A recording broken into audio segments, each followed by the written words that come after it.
જૂન મહિનો આવે એટલે આ કાર્યક્રમ આવવાનો જ છે એ હવે વહીવટી તંત્રમાં એક નિર્ધારિત થઈ ચૂક્યું છે અને તેથી અધિકારીઓ પણ પોતાનું જે ટાઈમ ટેબલ બનાવતા હોય છે એ ટાઈમ ટેબલમાં આ બાબતને બરાબર ધ્યાને રાખતા હોય છે.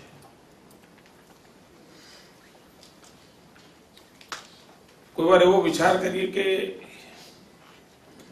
આપણે આને આટલું મહત્વ ન આપ્યું હોત, આટલું ધ્યાન કેન્દ્રિત ન કર્યું હોત તો શું થાત? માત્ર શિક્ષણ વિભાગ પર આ વિષય છોડી દીધો હોત તો શું થાત? અને એ વિચાર કરીએ એટલે અંદાજ આવશે કે આ કર્યાનો કેટલો બધો લાભ મળ્યો છે. સામાન્ય રીતે સરકારમાં ગુડ ગવર્નન્સની જ્યારે ચર્ચા થાય ત્યારે એક વાત સ્વાભાવિક આવે છે, કન્વર્જન્સની. યોજનાઓનું રિપીટેશન યા યોજનાઓનું વેરવિખેર હોવું, લાભાર્થીઓનું વેરવિખેરો હોવું યા યોજનાના અમલીકરણ કરતાઓની વચ્ચેની કોઈ લિંક ન હોવી, આ સુશાસન સામેનો સૌથી મોટો અવરોધ હોય છે. અને તેથી સુશાસન માટે સતત એમ કહેવાય છે કે ભાઈ કન્વર્ઝન કેવી રીતે થાય જેથી કરીને લાભાર્થીને એના લાભ સુધી લઈ જઈ શકાય. મિત્રો, આપણે આની અંદર જુદું કર્યું છે. આપણે આપણા જેટલા શક્તિના સ્ત્રોત છે એમાં જે ટોપ ક્લાસ હ્યુમન રિસોર્સ છે આપણી પાસે, એનું કન્વર્ઝન કરીને એક જગ્યાએ બધાને એકત્ર કરવાનો પ્રયાસ કર્યો છે. સેંકડો ઝરણા હોય પરંતુ એક ધારામાં ન જોડાય તો ક્યારેય નદી ન બની શકે. સેંકડો નદીઓ હોય પરંતુ વિરાટ સાગરમાં ન જોડાય ત્યાં સુધી સાગરનું નિર્માણ સંભવ ન બને. અને આપણે આપણા જે શક્તિના સ્ત્રોત છે એ બધા શક્તિના સ્ત્રોતને એક પાયાના કામ તરફ આપણે વાળ્યું છે. આપણે પણ સરકારી વ્યવસ્થાની અંદર બેઠા છે ત્યારે ઘણી વાર આપણને થાય છે, જૂની પેઢીના લોકોને, અહીંયા જે 30 વર્ષ નોકરી કરેલા અધિકારીઓ છે એમને પૂછો તો એમ કહે છે કે અમારા જમાનામાં જે સેક્રેટરી હતા એ અમારી પાસે આવું કામ લેતા હતા, અમારા જમાનામાં ચીફ સેક્રેટરી હતા એ અમારી પાસે આમ કામ લેતા હતા, અમારા જમાનામાં શિક્ષણ અધિકારી હતા એ મને આવી રીતે કામ લેતા હતા. એ જ રીતે જૂના લોકો હશે તેમ કહેતા હશે, અરે પહેલા તમારે ફાઇલ વાંચવી નહોતી પડતી, તમારા જુનિયર અધિકારી લખે એટલે આમ પરફેક્ટ જ હોય. આજે એમ થાય છે કે ભાઈ નીચેથી આ બધું કરનારું ફાલ કેમ મળતો નથી? મહેનત કરીને તૈયાર કરીને આ બધું કરીને લાવે એવો ફાલ કેમ, એવું માનવબળ કેમ નથી મળતું? એ નથી મળતું એનું કારણ શું? તો એક આખો ગાળો એવો ગયો કે જેમાં શિક્ષણની ગુણવત્તા તરફ ઉદાસીનતા સેવાળી અને પરિણામે જે પ્રકારનું માનવબળ તૈયાર થઈને આપણે સરકારી વ્યવસ્થાઓમાં અથવા સમાજ વ્યવસ્થાઓમાં આવવું જોઈતું હતું એનો લગભગ અભાવ વર્તાવવા માટે આ પડકારને પણ પહોંચી વળવા, જો ગુજરાત જેવું રાજ્ય હોય જેને આટલી બધી વિકાસની મોટી હરણફાળ ભરી હોય અને આટલા બધા ક્ષેત્રોને સ્પર્શ કરવાનું બીડું ઉઠાવ્યું હોય, તેને ગુજરાતની પોતાની માલિકીનું ઉત્તમ પ્રકારનું માનવબળ હોવું અનિવાર્ય છે. પણ એ માનવબળ એન્જિનિયરિંગમાં ગયા પછી કે મેડિકલમાં ગયા પછી તૈયાર ન થાય, એને પાયામાંથી કરવું પડે. અને જો એને પાયામાંથી ઘડીએ તો જ એ પ્રકારની પરિસ્થિતિ સુધી આપણે પહોંચી શકીએ. આ 10 વર્ષની આપણી જે જહેમત છે એ આંકડાકીય રીતે સરકારી તુલનાત્મક રીતે જે કહેવાયું પણ એના કરતા મહામૂલ્ય જે યોગદાન છે એ યોગદાન આ રાજ્યની ભાવિને ઘડવા માટે ઉત્તમ પ્રકારનું માનવબળ તૈયાર કરવાનો આ 10 વર્ષનો પાયો એક ભવ્ય ઇમારતની રચના કરવા માટેનું મહત્વપૂર્ણ પાસું બનવાનો છે. અને આ તમારું યોગદાન છે. તમે આમ જોઈ શકશો અમુક વર્ષો પછી કે કેવા પ્રકારનું શ્રેષ્ઠ માનવબળ આવી રહ્યું છે, કેવા ઉત્તમ પ્રકારના લોકો આપણને હવે પ્રાપ્ત થવા માંડ્યા છે. અને કોઈ પણ સમાજ જીવનમાં એની ગમે તેટલા સપના સાકાર કરવા હશે તો ઉત્તમ માનવબળ વગર કશું સંભવ નથી હોતું. એની પહેલી આવશ્યકતા હોય છે. અને ઉત્તમ માનવબળ તૈયાર કરવાની પહેલી શરૂઆત એના પ્રાથમિક શિક્ષણથી હોય છે. અને ઉત્તમ માનવબળ તૈયાર કરવા માટે માત્ર શહેરી ક્ષેત્રો મર્યાદિત નથી હોતા. ટેલેન્ટ ગામડામાં પડવી હોય છે, ટેલેન્ટ ગરીબના ઘરમાં પણ પડી હોય છે. તો આ સપનાને સાકાર કરવાની અંદર આ કન્યા કેળવણીનો આપણો કાર્યક્રમ કામે લાગ્યો છે. બીજું એક સામાજિક દાયિત્વ આપણે નિભાવ્યું છે. કદાચ આંકડાકીય રીતે ડ્રોપઆઉટ પણ કદાચ ઘટ્યો હોત, પ્રવેશની સંખ્યા પણ વધી હોત, પણ જો દીકરીઓ તરફની ઉદાસીનતા આવીને આવી રહી હોત તો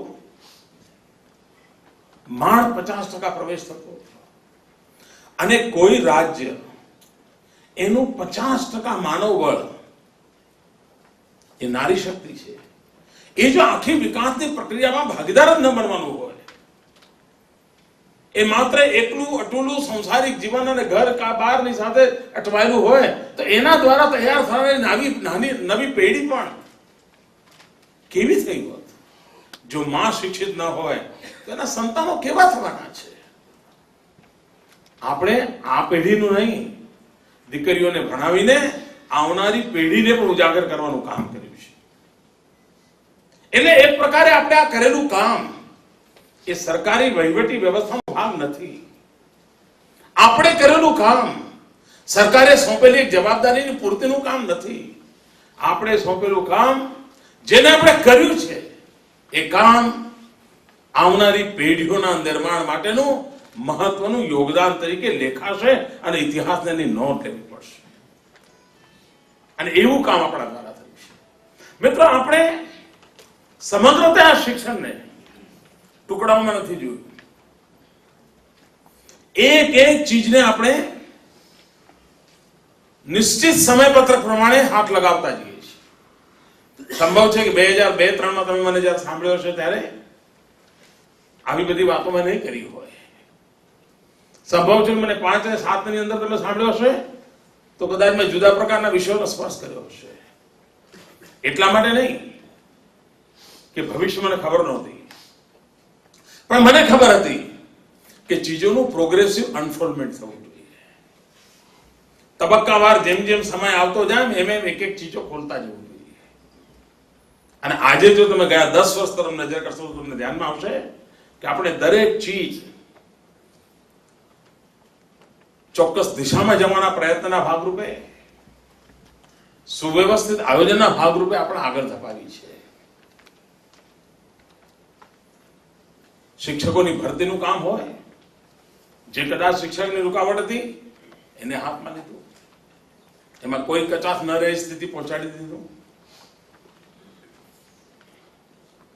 શાળાના ઓરડાના નિર્માણની જરૂરિયાત લાગી આના આધારે, કારણ કે ભરતી થવા માંડી તો 50% બાળકો આવતા હોય ગામમાં ભણવા તો શાળાના ઓરડા પણ ઓછા જોઈએ. પણ જો ભરતી 99% પહોંચી હોય તો ઓરડા પણ વધારે જોઈએ. તો લાખોની સંખ્યામાં ઓરડા બનાવવાનું અભિયાન પાડ્યું. એના માટે અલગ બજેટ ખર્ચવું પડે, ખર્ચ્યો.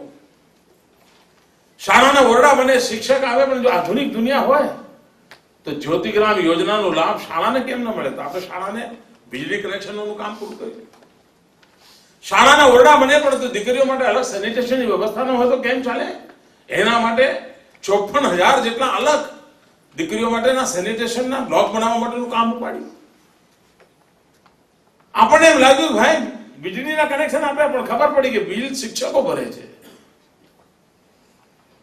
અને ત્યારે મને આઘાત લાગ્યો કે શાળામાં વીજળીનું કનેક્શન મળે ને બિલના પૈસા શિક્ષકોએ ભેગા થઈને ચૂકવવા પડે, ત્યારે મને આંચકો લાગેલો. મિત્રો, જેવી ખબર પડી તત્કાળ આપણે નિર્ણય કર્યો, ભાઈ આ તો સરકારની જવાબદારી હોય તો જે વીજળીનો ઉપયોગ થશે, નહીં તો વીજળીનો ઉપયોગ નહીં. અને વીજળીના કનેક્શન એટલા માટે નહોતા આપ્યા ખાલી પંખા ચાલે કે વીજળી થાય, એટલા માટે આપ્યા હતા, ખબર હતી કોમ્પ્યુટર આવવાનું છે. તો એના પછી તરત કોમ્પ્યુટરની વ્યવસ્થા કરી. કોમ્પ્યુટરની વ્યવસ્થા કરીને જરૂર લાગી હજુ શિક્ષકોની ટ્રેનિંગ જરૂર છે, તો શિક્ષકોને ભણાવવા માટે અલગ કોમ્પ્યુટર ટીચરની વ્યવસ્થા કરી. પ્રાથમિક શિક્ષણ એક શેપ લેતું ગયું, એની વ્યવસ્થા ઉભી થઈ. તેમ લાગ્યું કે માત્ર શિક્ષકોથી નહીં ચાલે, પ્રાથમિક શાળામાં એક અલગ આચાર્યની કેડર ઉભી કરવી પડશે. અને આ રાજ્ય હવે પ્રાથમિક શાળાઓના અલગ આચાર્યની કેડર નિર્માણ કરવાનું કામ કર્યું છે. એક પાસા તરફ તમે જોશો તો તમારા ધ્યાનમાં આવશે કે આપણે એક હોલિસ્ટિક એપ્રોચ સાથે આ પાયાના શિક્ષણની બાબતોની તરફ પૂરું ધ્યાન કેન્દ્રિત કર્યું છે. આપણે લોક ભાગીદારીને મહત્વ આપ્યું છે. કારણ ગામની અંદર 90% લોકો એવા હોય છે કે જે પોતે જયારે ભણતા હોય ત્યારે શાળા જોઈ હોય, પછી જીવનભર કોઈ દિવસ શાળા તરફ ડોક્યું ના કર્યું હોય, રસ્તે જતા હોય ત્યારે ત્યાં સુતા ખબર ના હોય. એક ઉદાસીનતા.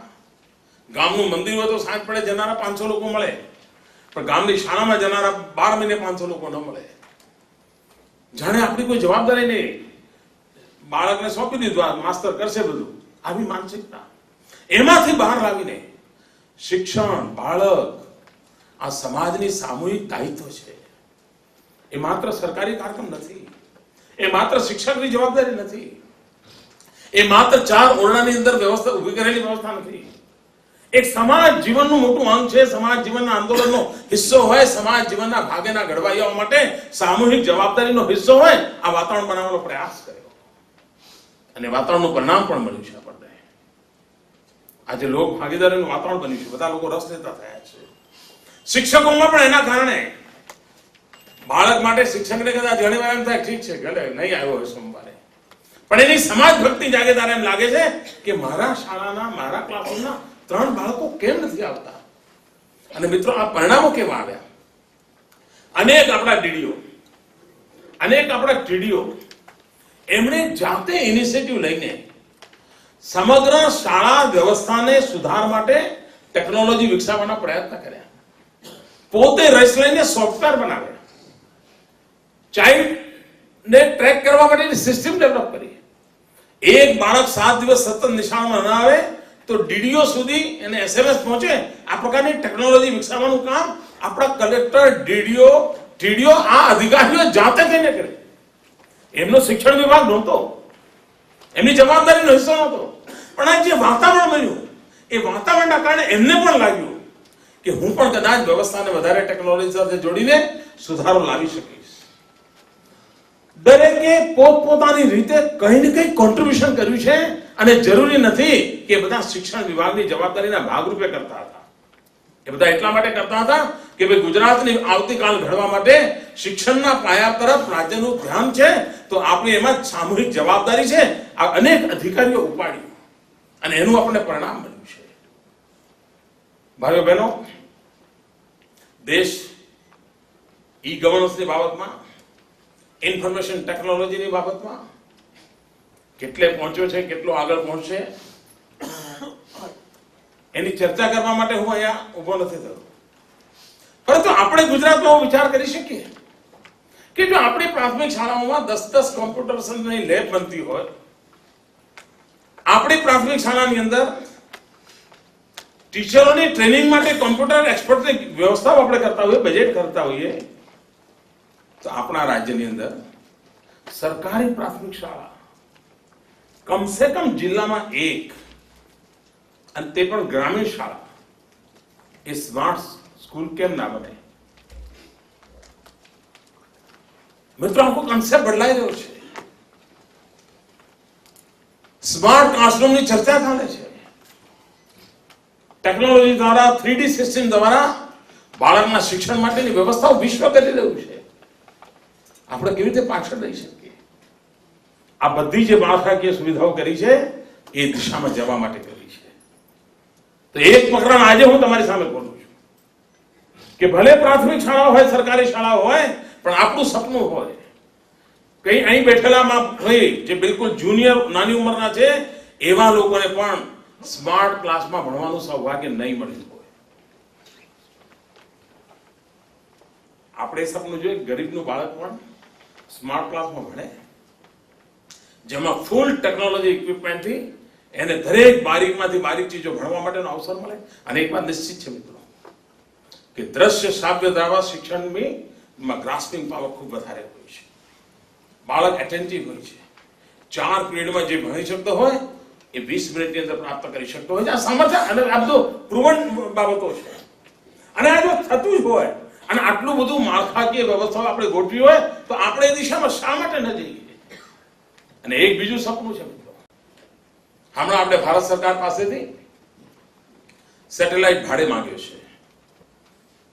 એમાં કોઈ કોમ્પિટિશન હતી નહીં, કારણ કોઈ બીજું રાજ્ય માંગે નહીં. આ બધું ગુજરાતે માંગ્યું. અને આવો સેટેલાઇટ ભાડે અપાય કે ન અપાય એ પણ કોઈ નીતિ નહોતી. એટલે ભારત સરકાર પણ 2 વર્ષ સુધી અરજીઓ આપણે આમ તેમ થયા કરી, પણ ત્યાં કઈ ઉપયોગ નહોતો. તો આપણને એમણે આખો સેટેલાઇટ તો ના આપ્યો, એટલે 16 મેગાવોટ આપણને એમણે કેપેસિટી, લગભગ એઝ ગુડ એઝ 1 સેટેલાઇટ, એ કેપેસિટી આપણને યુઝ કરવા આપી છે. એની આપણી પ્રાથમિક પહેલી મનમાં રચના એવી છે કે આ સેટેલાઇટના ઉપયોગથી લોંગ ડિસ્ટન્સ એજ્યુકેશનથી આપણા ગરીબ બાળકોને, ગામડાની પ્રાથમિક શાળાના બાળકોને ઉત્તમમાં ઉત્તમ શિક્ષકો દ્વારા, ઉત્તમમાં ઉત્તમ ટેકનોલોજી દ્વારા ઉત્તમમાં ઉત્તમ શિક્ષણ કેવી રીતે આપી શકીએ. મિત્રો, આ બધી મથામણને ક્યાં લઈ જવી છે એનો તમે અંદાજ કરી શકો છો. અને મને વિશ્વાસ છે સંબંધિત વિભાગના મિત્રો સાથે મેં બહુ વિસ્તારથી વાત કરી છે. ખૂબ ઝડપથી આપણે સેટેલાઇટનો ઉપયોગ કરીને ગુજરાત પાસે દરેક વિષયમાં જે શ્રેષ્ઠ શિક્ષકો હોય એમની મદદથી દૂર સુદૂર જંગલમાં પણ એક નાનકડી 20 બાળકોની શાળા હોય તો પણ આ ટેકનોલોજીના માધ્યમથી એનું ઉત્તમ પ્રશિક્ષણ કેવી રીતે થાય એ દિશામાં આપણે જવું છે. ભાઈઓ બહેનો, આપણે એક ચિંતા ઉઠાવી હતી, ચિંતન બેઠકમાં પણ વિષય લીધો હતો, ન્યુટ્રિશનનો, કુપોષણનો. મિત્રો, કુપોષણ આપણને બધાને પીડા થવી જોઈએ. આપણું રાજ્ય એવું નથી કે જેમાં કોઈ આર્થિક કારણોસર કુપોષણ હોઈ શકે, ન જ હોઈ શકે. પણ કુપોષણની સ્થિતિનું મૂળ કારણ છે આ સમગ્ર શાસ્ત્ર બાબતમાં સજાગતાનો અભાવ, અજ્ઞાનતા. અને એના કારણે સુખી પરિવારની દીકરીઓમાં પણ માલ ન્યુટ્રિશનના ઢગલા બંધ ઉદાહરણો છે. અહીં બેઠેલા કુટુંબના દીકરીઓને પણ તમે જો હિમોગ્લોબિન ચેક કરાવશો, વજન ચેક કરાવશો તો એમાં પણ ન્યુટ્રિશનની પ્રોબ્લેમ તમારા ધ્યાનમાં આવશે. કારણ આહાર માટે જે કંઈ એને શરીરમાં જવું જોઈએ એ તરફનું એને જ્ઞાન નથી, ઉદાસીનતા છે. મિત્રો, ગુજરાતની ભાવિ પેઢી શિક્ષિત તો હોય, તંદુરસ્ત પણ હોવી જોઈએ. આપણે કદાચ પહેલવાનો નિર્માણ ન કરીએ પણ સ્વસ્થ સમાજ તો નિર્માણ કરીએ. અને સ્વસ્થ સમાજ નિર્માણ કરવા માટે યમ નિયમ, આહાર વિહાર આનું પાલન હોય છે, એની સમજ હોય છે. અહીંયા સરગવાનું ઝાડ વાવવાનું આગળ શા માટે? શાળાની અંદર સરગવાનું ઝાડ વાવવા એટલે સરસ્વતી દેવી ઉતરી પડે એવું છે? ના. સરગવાનું ઝાડ વાવ્યું હોય તો બુદ્ધિની તીવ્રતા વધે છે, કોઈ એન્ટેના છે? ના. સરગવાનું ઝાડ એટલા માટે વાળું છે કે સરગવાની સિંગોમાં એટલા બધા આહારને પોષક એવા તત્વો છે કે જેનો ઉપયોગ બાળકો કરતા થાય, સહજ રીતે ઘરની અંદર રોજના વપરાશમાં આવે તો એના ન્યુટ્રિશનની સમસ્યાના બારમાંથી બહાર લાવી શકાય. તમને આશ્ચર્ય થશે, વડોદરા બાજુ ખૂબ મોટા પાયે પર સરગવાની સિંગો થાય છે, પણ ગુજરાતમાં એનો વપરાશ ઓછામાં ઓછો છે, અન્ય રાજ્યોમાં જાય છે. કારણ આપણને ખબર જ નથી કે આટલા બધા પોષક તત્વો વાળી ચીજ આપણા ઘર આંગણે છે ને ખાવી જોઈએ, ખબર નથી. ચોકલેટ ખાય પણ ગોળ ન ખાય, મીઠું નથી ગમતું એવું નહીં, ડાયાબિટીસ નો પ્રોબ્લેમ છે એવું નહીં, પણ એને ખબર નથી ગોળ શા માટે ખાવાનો. મિત્રો, વાત નાની નાની છે પણ આપણી આ બાળકોને આપણા દિશામાં વાળવા પડશે. આની વાત આપણે એમને સમજાવવી પડશે. મધ્યાહન ભોજન યોજના, એના રંગ રૂપ સ્વરૂપ એવું નક્કી કરવું પડે કે જેના કારણે બાળકના કુપોષણની સમસ્યા સામે પણ જૂઝવાની એની તાકાત ઉભી થાય. બજેટ ખર્ચીએ. હમણાં આપણા મહિલા અને બાળ કલ્યાણ વિભાગે શહેરોની અંદર રસોઈ શોના કાર્યક્રમ કર્યા. હવે કોઈને એમ થાય કે આ સરકારે આ બધા કામો કરવાના છે. પ્રશ્ન ઉઠે, તમે જે લેવલે બેઠા તમને ઉઠે કે મારું કામ તો ફાઇલ પર સહી, એમાં પોલિસી, આ બધું હોય, એમાં રસોઈ શો અમારે કરવાનો? પણ મિત્રો કર્યો. અને રસોઈ શો કરવાને કારણે શહેરની ગરીબ વસ્તીમાં જે ઝૂંપડપટ્ટીમાં જીવનારી માતાઓ બહેનો હતી એમને સમજાવ્યું કે સરકાર તમને જે પ્રીમિક્સ આપે છે એમાંથી કેવી રીતે રાંધી શકાય, કેવી રીતે ખાઈ શકાય અને તમારા બાળકોના પોષણ માટે કેવી રીતે પૂરક બને, સગર્ભા માતાને કેવી રીતે પૂરક બને. અને પરિણામ એના ખૂબ સારા મળ્યા. નહીં તો પહેલા એને લાગતું હતું ઠીક છે મફતમાં પડીકું મળ્યું છે, વાપરવું વાપરું, ના વાપરું ના વાપરું. પણ એને લોજિકલ એન્ડ સુધી જો ન લઈ જઈએ તો આપણી આ બધી જ વ્યવસ્થાઓ, તંત્રો, માળખા આ બધું હવામાં લટકતું રહેતું હોય છે. એમાં બદલાવ લાવવા માટેનો નિશ્ચિત આપણે પ્રયાસ કર્યો છે અને પ્રયાસનું પરિણામ મળ્યું છે. મિત્રો ગયા 10 વર્ષમાં આપણે જોઈશું ગુજરાતમાં કોઈ પણ શાળામાં તમે જાઓ, દીકરાઓ કરતા દીકરીઓની સંખ્યા વધારે છે. મિત્રો આ એક ઉત્તમ નિશાની હું જોઉં છું. અને હવે દીકરાઓને દોડતા કરવા મુશ્કેલ નહીં પડે. એને ખબર પડે રહી ગયા, ચલો દોડો, એ આપોઆપ જાગશે. પણ દીકરીઓ આટલી મોટી સંખ્યાની અંદર આજે 8મા 9મા ધોરણમાં જોવા મળે છે. એની અંદર આ 10 વર્ષનો આપણો પુરુષાર્થ કામે લાગ્યો છે. ધોરણ 10ના પરિણામોમાં સૌથી વધારે સ્થિતિ સારી કોઈની હોય તો દીકરીઓની છે. રમત ગમતમાં ગોલ્ડ મેડલ લાવનારી સંખ્યા કોઈની વધારે હોય આ રાજ્યમાં દીકરીઓની છે. એનો અર્થ એ મિત્રો કે આખો તેજ પુંજ જેનાથી આ રાજ્ય લાભાર્થી નહોતો, આ સમગ્ર મથામણનું કારણ છે માતૃશક્તિ રૂપ, નારી શક્તિ રૂપ આખો તેજ પુંજ ગુજરાતના ઓજ અને તેજને ઉમેરો કરવા માટેનું એક સક્ષમ માધ્યમ બની ગયું છે. આ કામ જેણે કર્યું છે એને કેટલી મોટી સેવા કરી છે રાજની, એનો કદાચ કરનારને પણ અંદાજ નહીં પડતો. પણ જયારે એની તરફ નજર કરીએ ત્યારે ખબર પડે ઓહો આટલું બધું મેં કર્યું છે. મિત્રો જયારે પર્વત ચડતા હોય છે ને ત્યારે મીટરના હિસાબે નથી ચડી શકાતા, ડગલાના હિસાબે ચડતા હોય છે. અને થાક એટલો હોય છે ને કે પાછળ વળીને જોવાની ફુરસત નથી હોતી.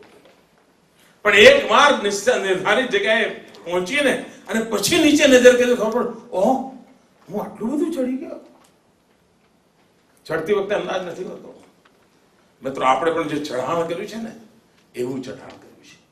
અને આજે 10મા વર્ષે એનું મૂલ્યાંકન કરીએ ત્યારે લાગે છે કે ના સાચી દિશામાં કામ કર્યું છે. અને મેં પોતે કદાચ નીચે ઉભા રહીને વિચાર કર્યો હોત તો આ ઊંચાઈ પાર ન કરી શક્યો. ઊંચાઈ પર જઈને જોઉં છું ત્યારે થાય ઓહ મેં પણ આ કરી દીધું. આ ભાવ આપણામાં પેદા થાય અને એમાંથી સંતોષ જન્મતો હોય છે. એમાંથી સંતોષ જન્મતો હોય છે. અને અલ્ટિમેટલી મિત્રો કામની પ્રેરણા, ઘણી વાર લોકો કહે છે તમારા કામની પ્રેરણા કઈ? તમને પણ ઘણા લોકો પૂછતા હશે. મિત્રો બાહ્ય કયા પરિબળો હોય મને ખબર નથી, પણ મને મારી સમજણ પણ મને એમ લાગે છે સંતોષ એ કામની સૌથી મોટી જબરદસ્ત પ્રેરણા હોય છે. જે પળે તમને કામનો સંતોષ મળે એ પળે નવા કામની પ્રેરણા મળે ને મળે. એના માટે કોઈ મોટા ફિલોસોફરનું વાક્ય વાંચવું ન પડે, કોઈ મોટા વિદ્વાનનું ભાષણ આપવું ન પડે, કોઈને આવીને આપણે ઉપદેશ આપવો ન પડે. અંતરથી ભીતરથી ઉઠતું હોય છે. સંતોષ પોતે જ એક મોટી જડીબુટ્ટી છે જે નવી મજલ કાપવા માટે થઈને તમને દોડાવતી હોય છે. આ 10 વર્ષના લેખા ચોખા રહીએ ત્યારે સંતોષ નામનું તત્વ આપણા મનને પ્રફુલ્લિત કરે છે, પ્રભાવિત કરે છે, પ્રેરિત કરે છે. અને એની પ્રેરણા લઈને આ વખતના કાર્યક્રમમાં જયારે આપણે જઈ રહ્યા છીએ ત્યારે આગામી 10 વર્ષનો નવો પાયો નાખવો છે. આ વખત તો આપણો શાળા પ્રવેશોત્સવ એ 10 વર્ષના સમાપન માટે નથી, ભવિષ્યના 10 વર્ષનો પાયો નાખવા માટે છે. અને એમાં નવી આધુનિક વ્યવસ્થાઓ સાથે આપણો શિક્ષક, આપણી શાળા, આપણા સાધનો એ કેવી રીતે કામમાં આવે. મિત્રો વાંચે ગુજરાતનું અભિયાન આમ તો હતું સ્વર્ણિમ જયંતિ અવસર નિમિત્તે કરેલું કામ, પરંતુ એનું પરિણામ એ આવ્યું છે કે ગામડાની શાળાની લાઇબ્રેરીની અંદર જીવંતતા આવી છે. મિત્રો લાઇબ્રેરી જ્યારે નિર્જીવ હોય ને ત્યારે માની લેજો કે સમાજનું ભાગ્ય નિર્જીવ થઈ ગયું હોય છે. લાઇબ્રેરી જો સજીવ હોય તો સમાજ જીવનની અંદર પ્રાણ તત્વ ક્યારે ખત્મ નથી થતું હોતું. આપણે કામને બતાવો ત્યારે આપણે જાઓ ત્યારે નજર કરજો કે લાઇબ્રેરીની સ્થિતિ શું છે. કેટલા બાળકો છે જે પુસ્તકને સ્પર્શ પણ કરે છે, એને સહેજ ઉત્સાહ હોય છે, જાગૃતતા હોય છે, એના મન પર એની કોઈ અસર છે. હમણાં કોઈ બાળક મળે ને તો પૂછજો એને કે તારા સિલેબસ સિવાય કેટલી ચોપડીઓ તે વાંચી, છેલ્લે કઈ ચોપડી વાંચી.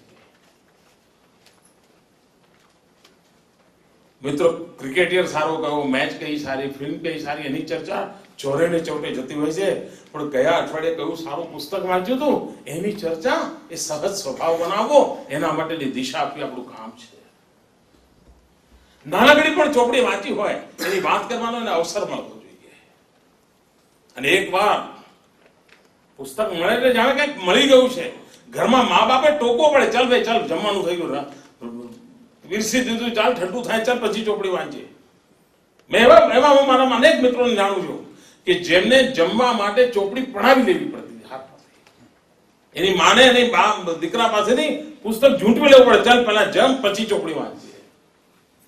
તમારામાંથી પણ એ પ્રકારે ઘણા લોકોએ પોતાનું જવાનીમાં કામ કર્યું હશે.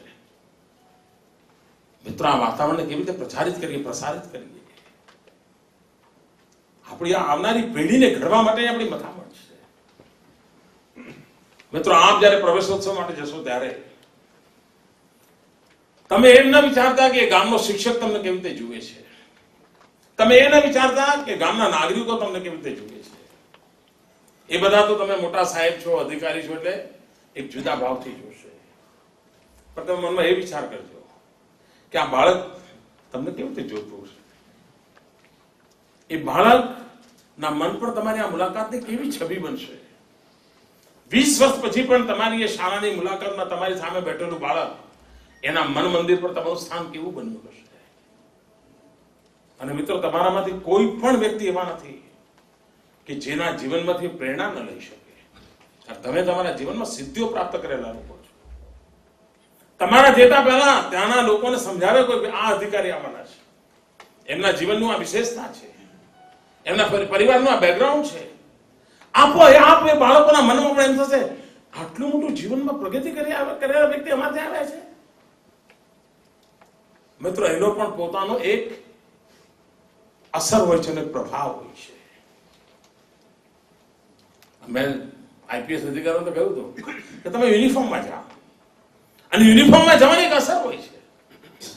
કારણ કે બાળકના મનમાં પોલીસ એટલે બહુ મોટી બાબત હોય છે. અને એ જયારે એની આંગળી પકડીને નિશાળે લઈ જતો હોય, એના જીવનના મનમાં એક ધન્ય બનતું હોય છે. બાળકના મન પર એક સંસ્કાર થતા હોય છે. બાળકના મન પર એક ડોક્ટર બહુ મોટી છબી હોય છે. એ ડોક્ટર જયારે સ્ટેથોસ્કોપ સાથે ફરતો હોય અને બાળકને કહે ચાલ આપણે ભણવા જવાનું છે, બાળકના મન પર જુદી અસર હોય છે. સમાજ જીવનના જે નોન ચહેરા છે, એ નોન ચહેરાઓ બાબતમાં બાળક બન ઉપર ખૂબ મોટો અહોભાવ હોય છે. આપણે પણ આપણા બચપણને યાદ કરીશું, આપણને ધ્યાનમાં આવશે કે આ બધા પાત્રોની આપણા મન પર અસર હતી. બચપણમાં જે અસર બચપણમાં આપણા મન પર હતી, એવી જ અસર આજના બાળકના મન પર પણ હોય જ. એ અવસ્થાનો લાભ કેવી રીતે લઈ શકીએ, એમાં જરા પ્રેરિત કરવાનું કામ કેવી રીતે કરી શકીએ, એનો જો વિચાર કરીશું તો આપણને ચોક્કસપણે લાગશે કે નહીં આ ગામના જીવનને હું બદલીશ. શરૂઆતમાં જયારે કન્યા કેળવણીનો કાર્યક્રમ કર્યો, જે લોકો ગામડે ગયા હતા, એવા અનેક અધિકારીઓ હતા જેમણે ઘણા વર્ષો સુધી એ ગામ સાથેનો પત્ર વ્યવહાર ચાલ્યો. અને મેં જોયું હતું કે અહીં એને કામ કરતા કરતા જે આનંદ આવતો હતો, ફાઇલોમાં જે કાગળો વાંચવાનો આનંદ આવતો હતો, એના કરતા પેલા ગામડામાંથી આવેલા પોસ્ટકાર્ડની એના મન પર અસર મોટી હતી. એને એમ થતું હતું હું 3 દાડા જઈ આવ્યો, એ શાળામાં તો હું માંડ 3 કલાક રહ્યો હતો, પણ એ 3 કલાકને કારણે મારો આવો અતૂટ નાતો બની ગયો. મિત્રો, ચીજો નાની નાની હોય છે પણ એની એક અસર હોય છે. માત્ર તમે એનો મોબાઈલ ફોન નંબર લઈને આવશો અને કઈ નહીં, તમે એક સુપ્રભાતનો મેસેજ કર્યા કરશો. તમે સમય આવે બાળકોના શિક્ષણમાં કેવું રિઝલ્ટ આવ્યું, પરીક્ષાના આગલા દિવસે SMS કર્યું તમારા બાળકો પરીક્ષા છે, મારી શુભકામનાઓ છે. આપ મને કહેજો તમારા જીવનની અંદર કેવડી મોટી ઘટના હશે. તો આ ટુ વે લાભ મળે છે. માત્ર બાળકોને જ લાભ મળે છે એવું નહીં, એ ના તો તમને પણ પ્રેરણા આપે છે. એ ગામના 5 લોકો, શિક્ષકો કે એમના વાલીઓ એના મોબાઈલ નંબર લાવીને માત્ર તમે SMS કરશો, તમારા બાળકમાં હવે કોઈ ડ્રોપ આઉટ નહીં હોય, બધા બાળકો નિશાળે આવતા હશે. નાની વાત. અને પોસ્ટકાર્ડ લખવું, ટપાલ લખવી, કદાચ એમાં ટાઈમ જતો હવે તો કશું જ નથી. પ્રવાસ માહિતી વડોદરા જતા જતા તમે 2 SMS કરી શકો. મિત્રો, આખા વાતાવરણને સતત આગળ કેમ ધપાવવું? અન્ય રાજ્યોની તુલનામાં આપણે ક્યાં ઉભા છે એની અંદર હું સમય ખપાવવા માંગતો નથી. આપણે જે સપના જોઈએ છે એમાં આગળ વધવું છે. અને મિત્રો, પ્રગતિની અસર હોય છે. અને આપણે જે એપ્રોચ લીધો છે કે બધા ગુણોત્સવ આપણે કર્યો. મિત્રો, આખા દેશમાં ગુજરાતના ગુણોત્સવ કાર્યક્રમની કલ્પનાની ચર્ચા છે કે આ કલ્પના આવી ક્યાંથી, ત્યાંથી ચર્ચા કરે છે. અને ગુણોત્સવનો લાભ મળ્યો છે. હું હમણાં મારા સદભાવનાનો ઉપવાસ ચાલતો હતો, રાત્રે હું જિલ્લાની ટીમ સાથે બેસતો હતો, સરકારી અધિકારીઓ સાથે, અને એમને હું આ ગુણોત્સવ બાબતમાં પૂછતો હતો. મારા માટે એક આનંદની બાબત હતી. ઓલમોસ્ટ ઓલ ડિસ્ટ્રિક્ટના ડીડીઓએ, શિક્ષણ અધિકારીઓએ મનોમન સંકલ્પ કરેલો પ્રગટ થતો હતો કે હવે અમારા જિલ્લાની અંદર A ગ્રેડમાં તો આટલી સ્કૂલો લાવીશું જ, B ગ્રેડમાં તો આટલી લાવીને જ રહીશું. હવે અમારા જિલ્લામાં C કે D માં અમારે એક પણ શાળા રહેવા નથી દેવી. આ મિત્રો, આ વિચાર કરો, આ કેવું વાતાવરણમાં પરિવર્તન છે. અને આખા દેશમાં કોઈ સરકારી પ્રાથમિક શાળા A ગ્રેડ, B ગ્રેડની કોમ્પિટિશનમાં આવવા માટે થઈને મથામણ કરતી હોય, આ દ્રશ્ય જ એક મોટી તાકાત છે. અને એ આપણા આ આયોજનના પરિણામે શક્ય બન્યું છે. અને એનો લાભ આપણને મળી રહ્યો છે. મિત્રો, આપણે vibrant Gujarat global investor summit કરી. કોઈ રાજ્ય એવું છે કે જેણે ઇન્વેસ્ટમેન્ટ માટે પ્રયત્નો ના કર્યા હોય? કોઈ રાજ્યનો નેતા એવો છે કે જેણે ઇન્વેસ્ટમેન્ટ લાવવા માટે વિદેશોમાં ટૂર ના કરી હોય? બધાએ બધું કર્યું. મથામણ કરવામાં કોઈએ બાકી નહોતી રાખી. પણ જડીબુટી આપણને જડી.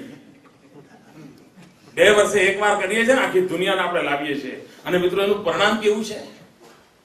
ગર્વ સાથે પરિણામની ચર્ચા કરવી જોઈએ. મિત્રો, ગઈકાલના ટાઈમ્સ ઓફ ઇન્ડિયામાં ખબર હતી કે ચીનની બીજિંગ યુનિવર્સિટી હવે ત્યાંના બાળકોને ગુજરાતી શીખવાડવાના છે. શું કરવાના? ચીનના બાળકોને આજથી 15 વર્ષ પહેલા અંગ્રેજી શીખવાડવાની મથામણ શરૂ થઈ હતી. એમને લાગતું હતું કે દુનિયાની કોમ્પિટિશનમાં ટકવું હશે તો અંગ્રેજી શિક્ષણ તરફ ધ્યાન આપવું પડશે, ટેકનોલોજી, કોમ્પ્યુટરનો ઉપયોગ કરવો છે, તો અંગ્રેજી. એના માટે એમણે મથામણ કરી. અને હવે મથામણ ક્યાંની શરૂ કરી છે? હિન્દી ભાષા શીખવાય નહીં, ગુજરાતી.